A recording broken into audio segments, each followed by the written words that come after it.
Okay, now we're going to go into details of circular saws.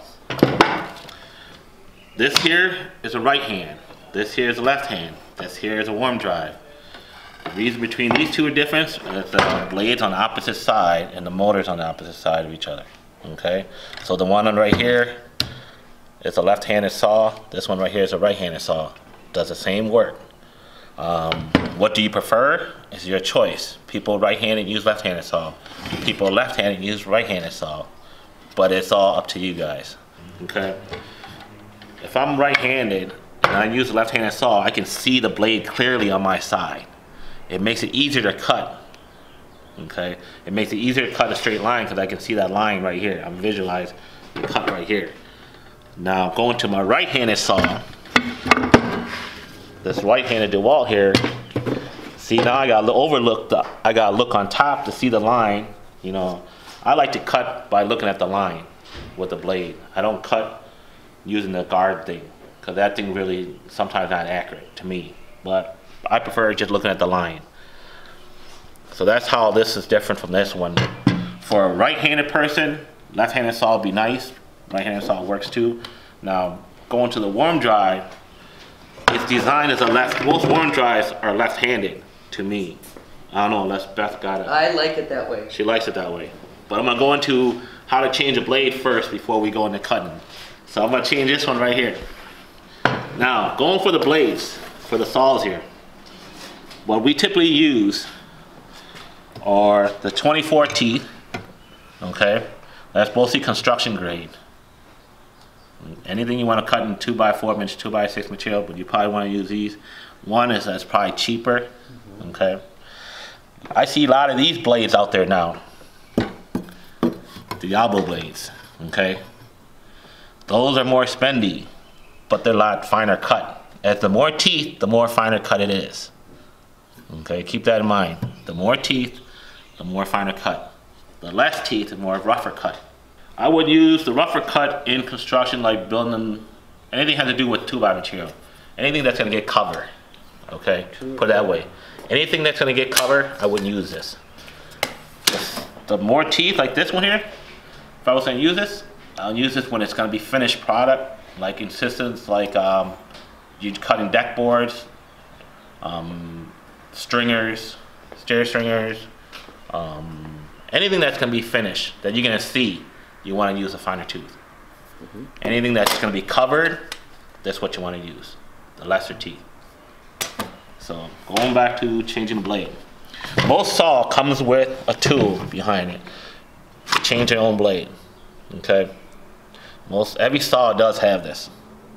Just keep FYI. Just got to keep it with it. Just got to make sure you put it back in when you're done with it. So they got a slot for it. Pretty cool. Pulls out. Some of you guys didn't know that was in here. Now you know. Okay. Even has their logo on there. Look at that. DeWalt. Now, put it back in. It clicks on. It should never fall out unless you really yank it.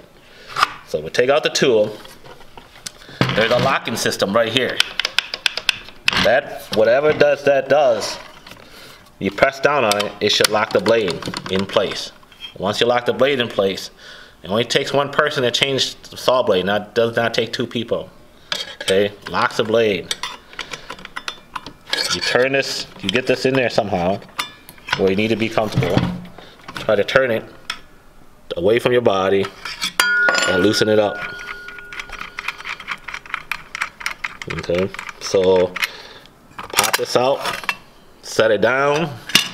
For some people who don't know which way it goes, look at the teeth. If it's going that way, make sure the teeth is going the same way when you put it in. Don't go like this, okay? If you somehow actually set it down and you didn't pay attention to it, just go in here and look at the arrow where it should be rotating, okay? The same way it comes out, same way it goes in. Put your washer plate on. Hand tightness to all the way to the end. And all you gotta do, don't over crank this, just give it a snug. And that's it. Don't beat it in with a hammer, do not beat it tight.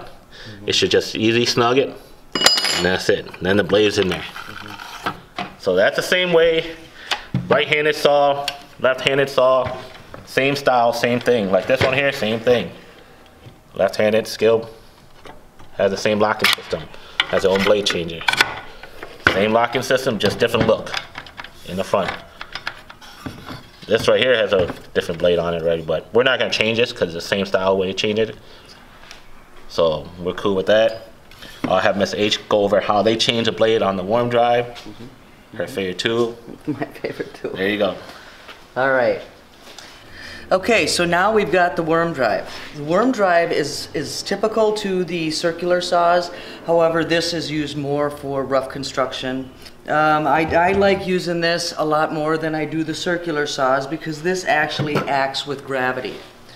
A lot of times you don't have saw horses, so you have to hold your lumber. The weight of this saw will carry right through the lumber. It cuts bigger material a lot smoother. Change the blade on the worm drive. It's the same concept. However, with this particular brand, they also have an Allen slot on the end of it so that you can use an Allen wrench to undo the nut. They have that usually in the back of this particular brand. If all else fails and your Allen hole starts to strip, then you can go to the regular wrench. All right. So with that one, with this one, we have a stop right here. It's a button on the side. When you push it,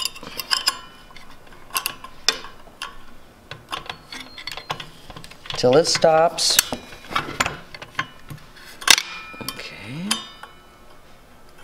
I can't get my thing in. Oh, they got this one tight. Oh my God. That's what you don't want. Okay, so now. Okay. So it's the same concept. This is what you don't want. Because what's going to happen is eventually this nut is going to strip out, and now it's useless too if you can't get the nut off. With this, you'll note, come down here, Barry. It's very important too when you're taking this apart that you keep all the components with the unit. Okay, so you don't want to lose anything. Now you'll notice that with the worm drive, note how the hole is a diamond? Well, all blades come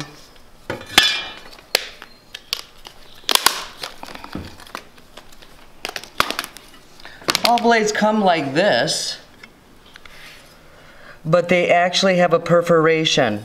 And what you need to do with the worm drive, because it has a diamond receiver, you have to punch this out. And I'll show you how to do that.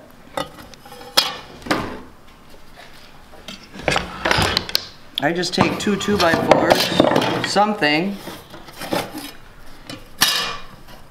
put it so my hole is between the two 2x. You can use a nail punch, you can use a nail, but just center your hole between the two 2x and then right at one of the corners, tap it out. See how I just punched it out? You need to have this kind of look for the worm drives. Okay. All right. Get these out of the way. And then it's the same concept. One thing, when Mr. P was changing the blade, one thing you can remember too is that circular saw blades come up through the bottom. The teeth come up like this on a circular saw. So when you go to put your saw in, look at that rotation. It's cutting from the bottom up. We want it to come in, and then you want to make sure that you seat it right in that diamond. See that? It should not turn on you. It should not turn. And then I place,